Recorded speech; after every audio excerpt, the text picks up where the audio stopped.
Happy birthday to you. Happy birthday to you. Happy birthday, Fofo. Yeah, man. Happy birthday to you. Thanks. The 21st, right? 21st. July 21st. You are turning 40, which is, as of recording, just a few days. It's dropping on a Monday, so I believe your birthday's on a Tuesday, if I'm not mistaken. Yeah, but it's June, not July. Oh, yeah, June, yeah. Are we in June? I don't know what month it is, man. I am a mess. June. Goodness. Yeah. How did you go off by a whole month? Because they both start with J, and they both have... But you're in the month. Yeah, but am I? But how do you not know what month you're in? Am I in? really in the month? I'm not in the moment. We can agree on that. Yeah, we can agree on that. So there you go. Definitely are getting too old. Hey, I got something for you. It's your birthday. Are you ready? No, I'm not ready. Okay, here we go. Hang on. What's going on? You shouldn't have. Why are you doing this? You're making it awkward. I know you like the little cigars now. I the do. Small ones. So I got do. you a little Drew State little Fritas thing. Ooh, that's very nice. That's like the Thank perfect little you. size. Yeah, And then listen, I wanted to try this. I'm gonna smoke this. I wanted to try this, but then I thought, like, you know what? I'll give it to Jimmy and let him be the guinea pig. Oh. Okay? All right, what are we trying? What is this? Puncher's Chance. That looks good. Isn't that cool? Yeah. I'm loving the bottle. That's what I thought. I thought he'll like that. I am loving the Put bottle. that in your liquor cabinet. So it's a bourbon called Puncher's Chance, and it looks like something Mike Tyson would drink. With the tigers on there. Make by Tyson. So I just like little happy birthday. Yeah, this is really nice. Now listen. Thank you. Now there's something else. Oh, Now there's something else. Now here's the thing. Your wife came to me. Do you know about this? You could just like wink at me and then I'll pretend that you're done. I don't know about this. Okay, so your wife came to me and she's like, hey, listen, why don't we do this? Why don't you ask the listeners of Doctrine and Devotion? No, she did not. She did too. To send Jimmy birthday cards. No, that's horrible. So I recorded a birthday message that I put onto every episode of D&D for the last month. Yes, I did. No, you didn't. At your wife's behest. And so you got a few. This is obviously you're not going to get like, 1,000. Yeah, no, this is weird.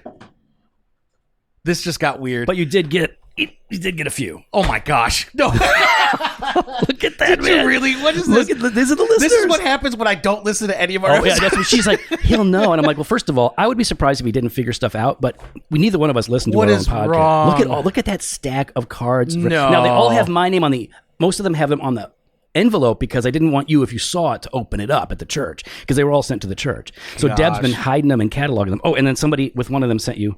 Oh, man. Look at those. Goodness. Liga little baby smokes. These are perfect. Well, this is extremely kind. Mm-hmm. I don't know how to respond. Well, you just say, hey, thanks, everybody. Thank you, everybody. There you This go. is... That's a lot of cards, man. That's a large stack. Honestly. That's more than I... Oh, yeah. Yeah, that's pretty... Yeah. Now, listen, I did take all the cash out. That was my fee. That was your fee? Yeah, any cash that's in those things, I pocketed. Hold on. I want to look at some of these. So go ahead and like... Thank you, JR Day. Yeah. Yeah. This one doesn't have... I'm only going to look at the outside for this one. Pennsylvania. Yeah.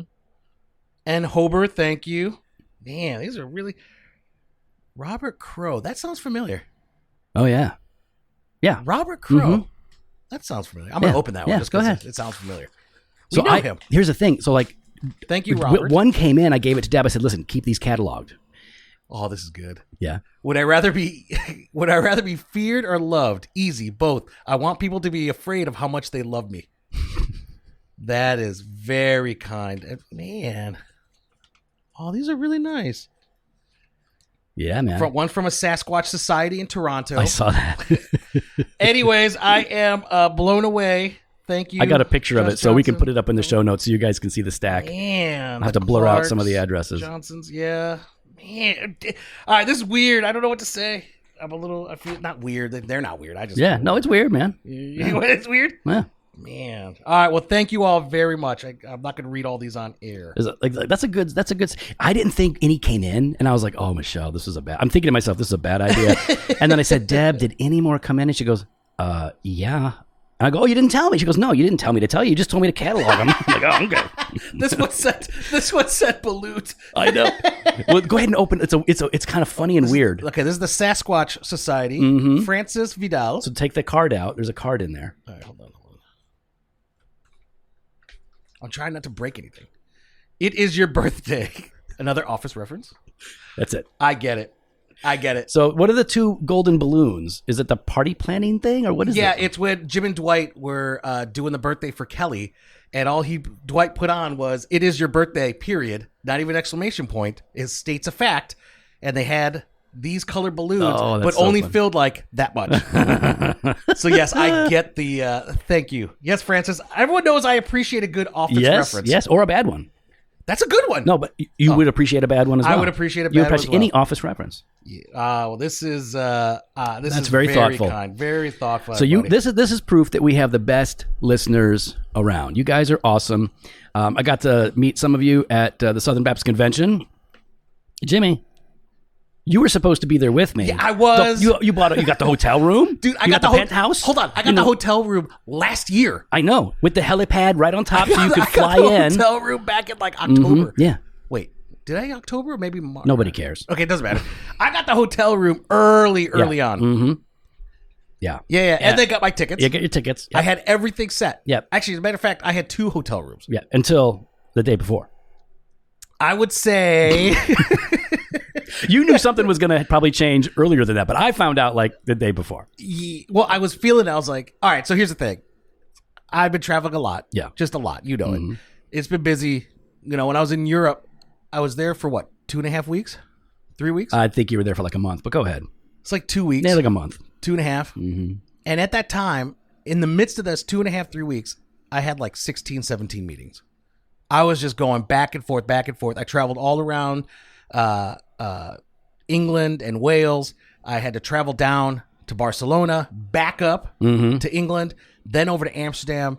And it was just meetings after. By the time I got to Amsterdam, I didn't walk around as much. I didn't go do anything. I was like, you know what? I'm having dinner at the hotel and I'm going to bed. And so anyways, was home. Supposed to be heading out to California for another meeting, and then I was going to piggyback off that meeting and go to the SBC. And I felt myself just crash. Yeah, and plus you have more travel coming up. I have more travel coming up, and I was like, I need to be with the family. Yep. I just need to be home. Yep. And thankfully, because of, it's a nice little flex. My status, I didn't get any penalties. Oh, nice. Well, you know what? So they allowed me to cancel with no penalty. We'll see what the congregation penalizes you with when they find out you didn't go. That's right. But there was no penalties. Shame. No penalties. No, there will be. There's the church. no financial penalties. Oh, there will be. Oh, we'll fine you. You guys are going to fine me for not going? Yeah, well, I will. You're going to fine me? Really? Yeah. No, I already did. I took it out of your Did you take it out? Birthday cards. Well, there's always... how about this? What if we... No, you take that home. I don't want you to... It's your birthday present. That's not for me. That's for you. But I'm still going to want some... Well, you can have now. That's fine. That's what I'm trying to say. Yeah. So, we're, All right. Well, reach behind, grab some glasses if you want. All right, hold on. So what we're going to do here is we're going to talk a little bit about the SBC 2022, what went down. Now, a lot happened. It was a good time. I would, yeah, sure. I was happy to be there. I went there, and a lot of us went there anticipating that there would be a lot of drama. A lot of fighting. And what I caught online. There was. I tried watching online as much as I could to pay my dues, if you would. Yeah. Well, we had a couple of really. We had some funny things and some embarrassing things, and so we can't go through all of it. And you have much better summaries and synopses and whatnot out there that you guys can look at. We'll have some links here in our show notes, but I would tell you this: we'll hit just a few highlights. We'll hit 3 main things that were that we needed to pay attention to and be involved in. So, number 1, the Pastors Conference. You guys know who did that. Our man, Matt Hensley, was the president of the Pastors Conference this year. And big success, like 3,500 people. Man, I'm actually really disappointed. I really, really wanted to go to that. So, Matt, I'm sorry. I even made my meetings so that I could justify going early. Yeah. And you had my meeting on a Friday, be able to be there for for the whole Pastors Conference and then the SBC. But I'm so sorry, Matt. Yeah, well, Matt did a great job. Everybody, I'm hearing nothing but great things. That's what I'm hearing too. Everybody had a great time. Now, they had to vote in a new Pastors Conference president. They do that every year. That Matt was voted in last year. Thanks, man. Matt was voted in last year. And so this year, we all saw what was happening. Vodi Bakum was nominated to be the president by some guys in the CBN or affiliated with the CBN, whatever. Take the rest home. Yeah, take that home. And so, which is weird because the CBN crowd had their own sort of pastors, conference thingy at the same time that the SBC pastors conference was happening. But all right, can I just ask a question? I'm gonna ask. It's your podcast. You can ask anything. You can do whatever you want. So, I understand a lot of groups have their own kind of conferences during mini conferences. Yeah. I get it. They do it at TGC and I don't know where else actually. Whatever other conferences there are, Legionnaire. There's always these little mini meetups, right? Yeah, they usually happen after or before the. But if you're saying, hey, we're all in on, we're here for the SBC. We're here to change the direction. We're here to make it better. Yeah. Why would you have a competing thing during the thing and then want to be voted in to go to that? Yeah, then you show up to be voted in. Do you understand what I'm saying? Yeah, no, listen, it put a lot of people off. I mean, I would love to know what aspect of the pastors' conference that Matt Hensley and the team put together did you feel necessitated a whole separate pastors' conference to not be a part of? Well, I think they would say we weren't disagreeing with the pastors' conference. We are at odds with the direction of the SBC from where they're at. And so we want to have a chance to talk about it. And, I think maybe they're too old to do it at night at 9:00. Oh, that is good. That's not bad, right? That is Puncher's smooth. chance. Puncher's chance. Puncher's chance. Mm-hmm. Happy birthday, Fofo. That is really good. Thank you. And the bottle looks good. So anyway, the Vodi and the guys came in. Now what? You got ash in there? It's because we don't clean our glasses. Oh, yeah, I know. What are you going to do? All right, go ahead. So, anywho, Vodi was nominated, and then a guy named Daniel Dickard, pastor of Friendly Avenue Baptist Church in Greensboro, North Carolina, was nominated. Now, here's the thing. At this conference, only pastors are allowed to vote for the next president of the pastors' conference. You can only have pastors vote. That's their... It's the pastors' conference. They can only pastors vote. Yeah, and they make the rules. That's fine, right? And so not any messenger, just a only pastor. pastors. Only pastors. Only and pastors. You know what? Honor system. We're at the SBC. We don't need to sit there and show our credentials, show any of that because we are above reproach. Yeah, I want to see your ordination certificate. Yeah, we're not doing none of that. But yeah. So don't need to. Shouldn't have to. No. But it was too close to call. When they did the vote, when people stand up, you stand up and vote. Now, listen, I wasn't there for this, but I did see video and photos, and some women were voting. Oh, which is funny. Were they from Saddleback? That's what's funny is these. Listen, if anybody is anti-lady pastor, it's the CBN crowd. But apparently, some of their ladies were standing up for voting. You don't know that for sure. I've seen pictures and videos of it happening. Hold on, but you don't know what camp they were from. Yeah, because they voted up. They stood up for the voting vote. Yeah. Oh, they stood up. Yeah. Oh. Yeah. Right. Mm-hmm. Okay. Well, I don't. That one. And then I haven't seen it. Yeah, and then we had people. There were people voting. Writing in ballot. Anyways, it was close. It was 690 to 608. Okay. Yeah. And 50 some were disqualified votes for whatever reason, which is a high percentage. How many were? 50 some. They weren't accepted as votes for whatever reason. I don't know what those reasons were, but at any time you have a vote, these were disqualified because they wrote it. When you put Rachel. Yeah. Do you put your name on it? I have no idea. Okay. But Dickard won, which is I think a really good thing because I got to be honest. I want a Southern Baptist to actually be the president of the Southern Baptist Pastors Conference. Yeah, I think that would be good. Vodi's not Southern Baptist? No, he lives. He's out in Zambia. He's not a member. You're saying because it's not the church is not a member. Yeah, he's not a member of a Southern Baptist plant church or anything of a yeah, SBC. But once you are a church plant in another country, you're no longer a Southern Baptist church. That's an established church. The Southern Baptist churches exist in America. Okay. Yeah. So that's my understanding. But they still get money, though, funds through the cooperative and through the IMB. Mm-hmm. Sure that doesn't qualify as Southern Baptist? Yeah, I'm pretty sure. Okay. But hey, listen, experts, correct us. Let us know. info@doctrineanddevotion.com. Yeah. But either way, I do know that that's not a Southern Baptist church. Okay. And maybe it's right. because it's a church plant and not yet a full church. I don't know. But yeah, he's not. And because of that, he was a member of a Southern Baptist church when he went to do this. Yeah. So. I mean, I would think that they would people would. Well, all right. You would think someone would do their due You don't diligence. have SBC churches in Canada. No, I understand. Here's what I'm trying to get at is for someone to allow their name to be as part of the nominating process. Yep.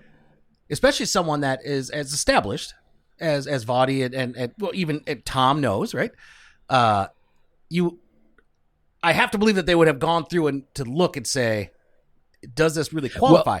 Though that being said, you're saying some people were maybe they misunderstood. Who knows? But who shouldn't have been. Well, I'll voting. tell you this: they wanted Vodi to run, if you remember, for president of SBC, and he couldn't because he doesn't qualify. But for the president of the pastors' conference, pretty much anybody can run. Well then there you go. Okay.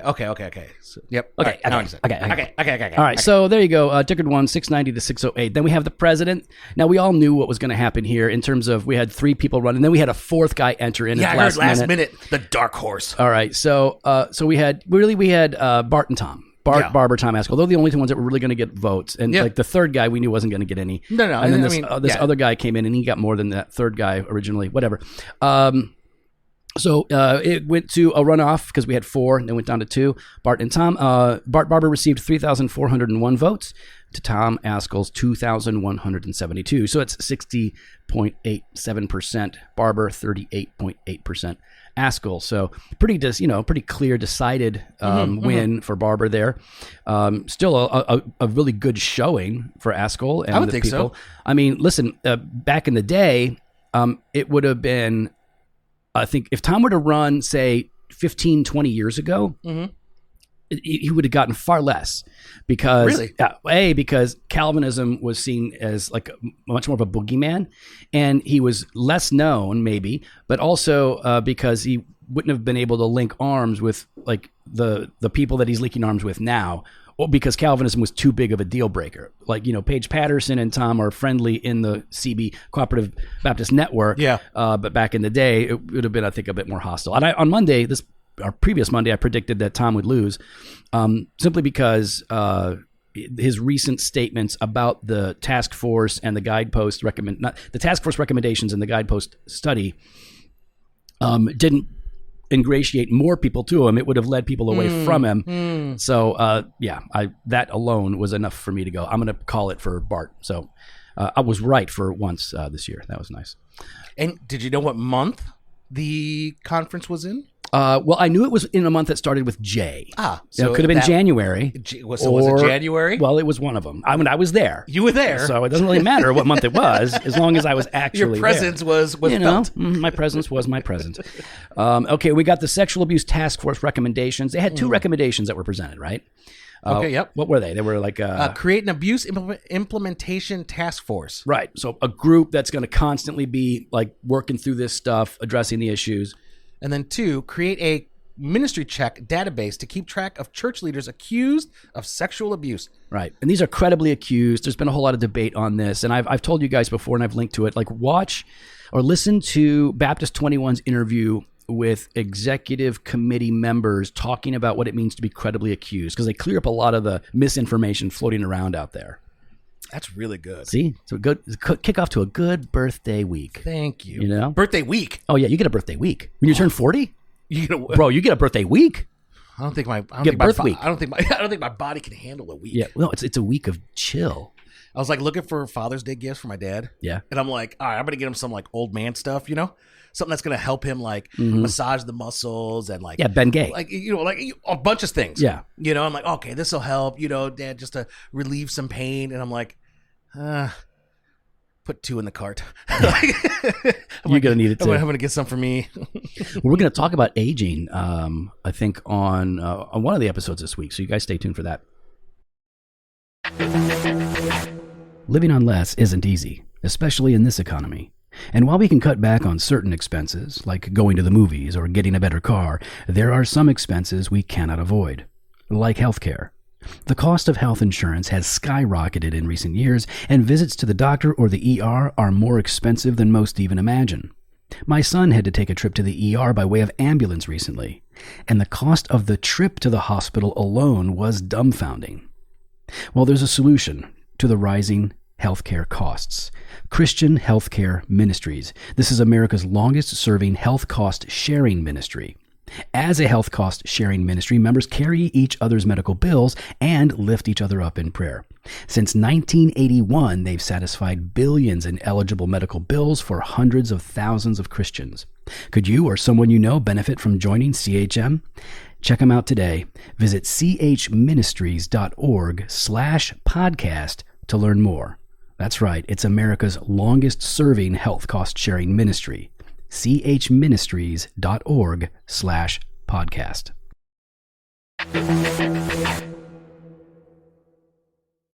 All right, so we actually voted to receive those recommendations. Okay. And that was great. It was overwhelming. Like, people really, we had some people, Mark Coppinger got up and like was going crazy. He said I tried to find it to share it, to play it. It was bad. Oh, okay. Yeah, it was ugly. People were kind of like, ugh, audibly groaning. Really saying some stuff. Yeah. Oh, wow. Yeah, I'll try and find it. Wow. So yeah, those were passed, and I got to be honest, I heard from a lot of people. I met with a lot of people. I was at the cigar shop every night, and I saw Mark Dever and nice. and part of his crew in a car next to me, and so I looked at the guy in the passenger seat, and I look at him, and I motion for him to roll down the window, frowning because that's how I do it. And so he rolls down the window and looks at me, and then I point to the driver, who is Mark Dever, and Mark kind of leans out and looks over, and I go, "Yo, Mark, love you, man. Love what you're doing, man." And he goes, "Hi." Like, he had no idea who I was. And I was like, "Oh, he doesn't remember me." I was like, "It's been a long time. Don't worry about it. It's Joe Thorne." And he goes, "Oh, hi, Joe. I just want you to know, man, we appreciate your attitude, your approach, 9 marks." And he's like, "Well, great. Are you coming to the 9 marks at 9? I go, No, I'll be at the cigar shop with the guys smoking." And he's like, I thought you were for change and like doing right things and like being," and I'm like, yeah, at the cigar shop. That's where we'll be, because you don't allow smoking where you're going to be at. So like, no, I'm going to be over there. I met with a ton of people, and a lot of people said their churches are inclined to pull out of the convention if these recommendations were not taken seriously. Oh, wow. If they weren't received. A lot of churches. So, and I certainly felt that way personally. I would be like, man, I don't know what the point is, because we already have enough issues that are concerning, that we're working through. Yeah, and it's like, if you can't get this right, then I don't know what we're dealing with. Oh, another thing that happened was Rick Warren. Rick Warren and Saddleback Church. So last year in Nashville, I was there. Jimmy, were you there? You were going to go, and then what happened? You didn't go. Yeah, that's right. I don't think I was going to go. No, you were going to go, and then you bailed again. So it's wait, you went last year too? Yeah, of course. You went last year? Yep. I was there. I don't remember you going. Yeah, because I hadn't gone in like 6 years. That's what this year was. Nope. I went last year. That was the first time in 6 years. All right. Go ahead. It was Nashville. Yeah, I don't forget Nashville. Okay. All right. So, because this is when we voted on the task force and everything. That was last year. You were there. So don't question me, bro. I'm not questioning. Okay. Bruh. So, that's been your thing. Bruh. People like the bruh. All right. So last year, somebody's like, "Hey, we need to investigate whether or not we need to dismiss Saddleback because they've begun ordaining women and having them function as pastors at the church."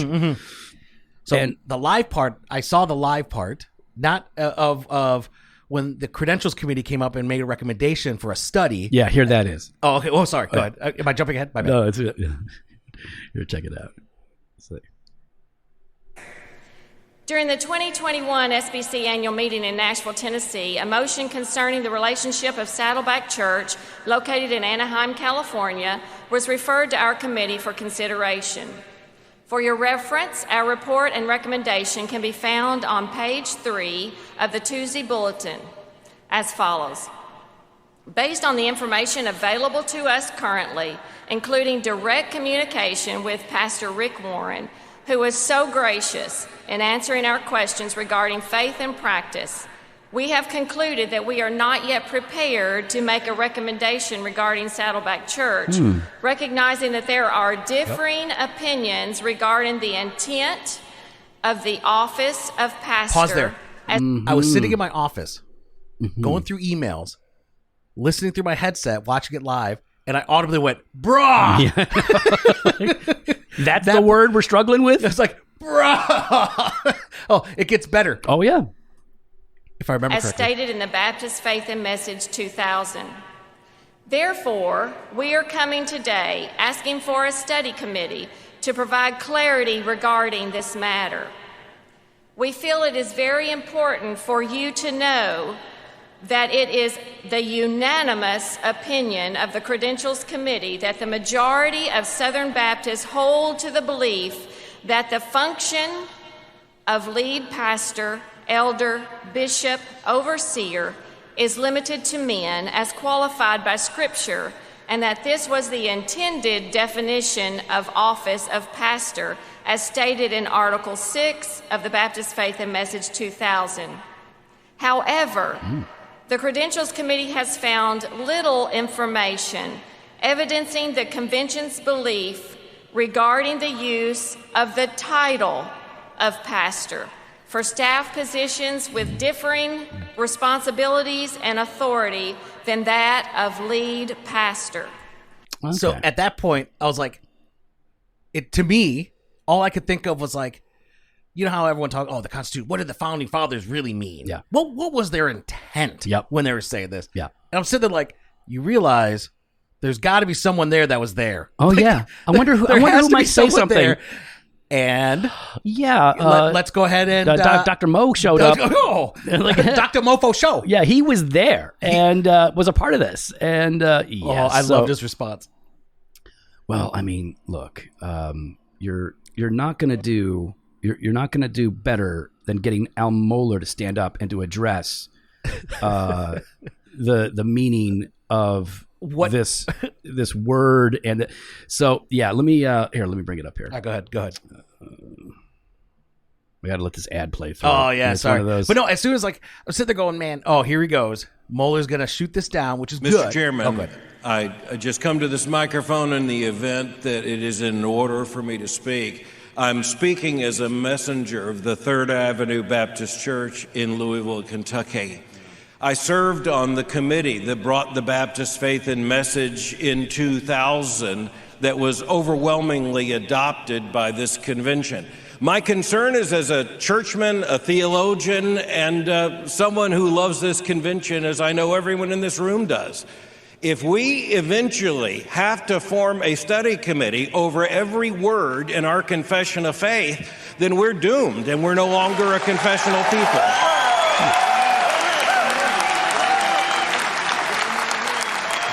Dr. Mohler. And check this out. Dr. Mohler, with great love and respect, we would love to hear what you think on this. This is a point of order. But let's stop. People kept pushing the point of order button. Yeah, I was seeing that. It's super annoying. Like, listen, I mean, I guess I'm old enough, so I should know. But like, a lot of the guys are my age pushing the point of order button, and then it gets them like, I just want to share. And it's like, bro, point of order shuts down everything because something isn't happening according to our Constitution and bylaws. You can't push that button and then talk about whatever you want to talk about. People kept doing it. Yep. So Tom, he didn't push this thing, but What has been done out of order? I was not seeking to make a point of order, sir. Sorry. That was someone else.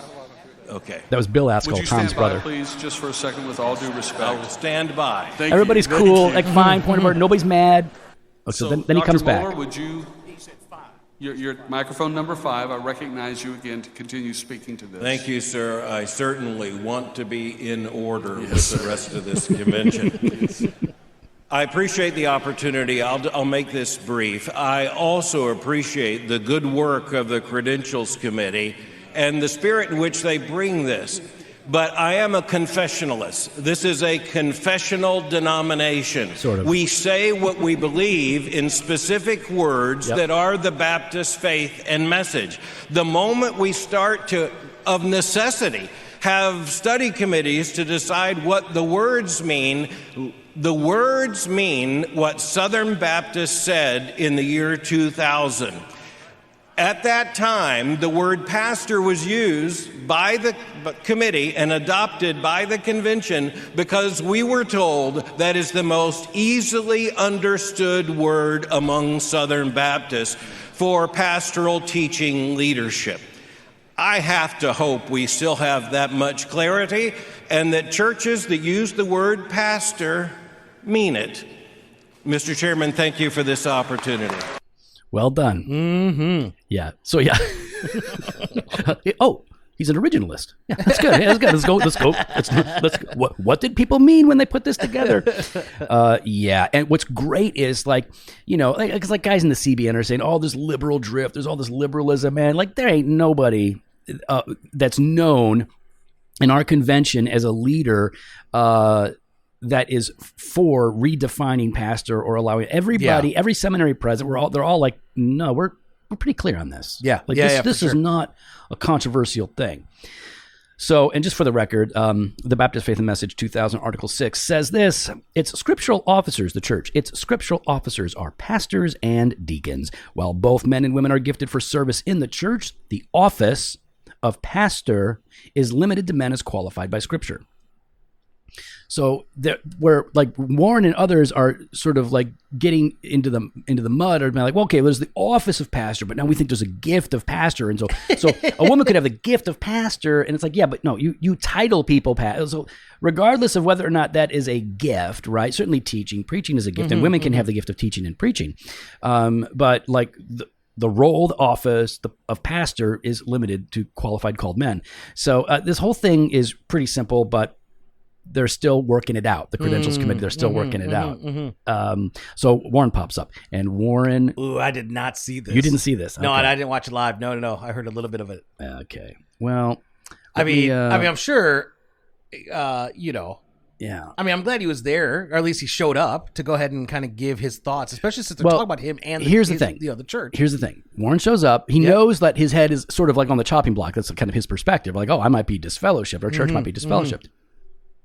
So there's something really important here. He does not want to defend himself, and he's definitely not going to brag. I'm going to preface it with that. Okay. All right. So let me bring this up here.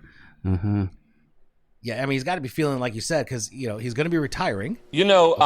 First, everybody, welcome to Orange County Southern Baptist. Of 149 Southern Baptist churches here, 90 of them started by Saddleback Church. Oh, wow. Okay. A little humble brag there, which, by the way, fair. Yeah. You owe me. Yeah. Well, he hasn't he's starting with a strong statement. Basically, there wouldn't be any Southern Baptists here if it wasn't for me. We're very few. Okay. All right, And by the way, we're not haters of Rick Warren. We have differences of opinion theologically, yeah, of course, ecclesiologically, and all of that. But this whole thing was kind of weird.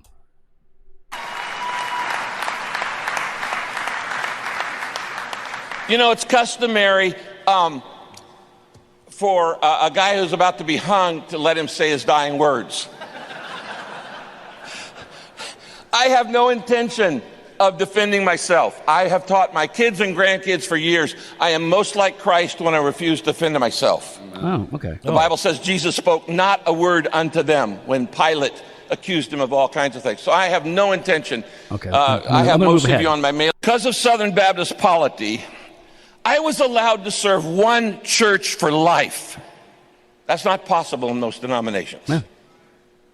And grew it to become the largest church in this convention.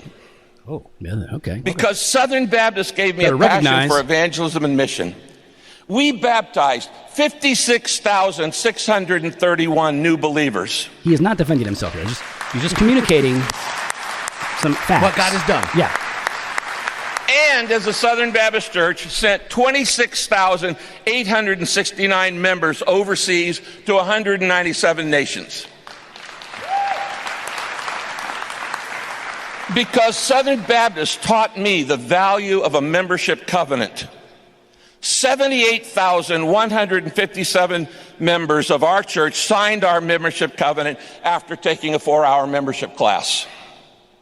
Because Southern Baptists taught me to emphasize the priority of Bible study, we now have 9,173 home Bible studies in homes in 162 Southern California cities. That's a lot. Because Southern Baptists taught me the value of church planting. As I already mentioned, we planted 90 in Orange County alone, and literally thousands around the world. Because Southern Baptists taught me to honor and love the local church, I've had the privilege for 43 years of training 1.1 million pastors. That Sorry, friends, that's more than all the seminaries put together.